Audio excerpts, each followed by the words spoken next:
My name is Navina Evans. I am Chief Workforce Training and Education Officer at NHS England. My talk was really about workforce inequalities, and my intention was to just give a kind of rough overview of where we've got to so far.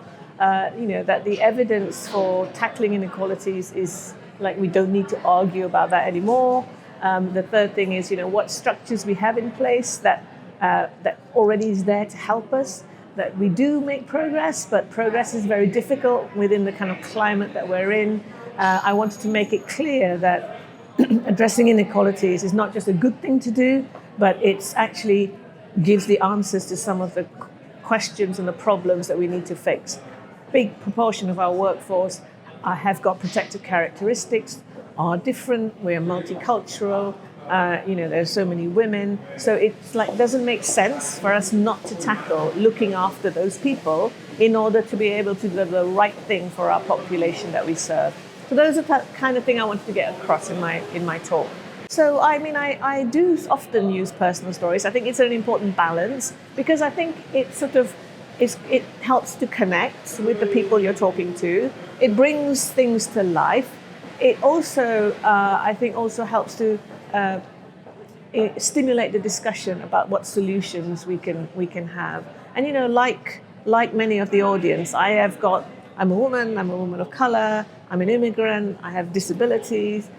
So I wanted to just share some of my experience. I am always hopeful. I think it is the duty of leaders to bring hope to our staff, especially, not like be unrealistic and Pollyanna-ish about things, but actually to start then convert that hope into reality. I always say to people, take the problems and turn them into your to-do list. We have more power collectively than we appreciate. We really do. And so there is so much that we can do. The other thing I'd say is when you work, I said it in my talk, when you work in the NHS, you have signed up to a life of service. So it is our duty.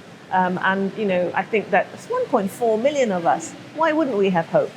I think conferences like this are really important.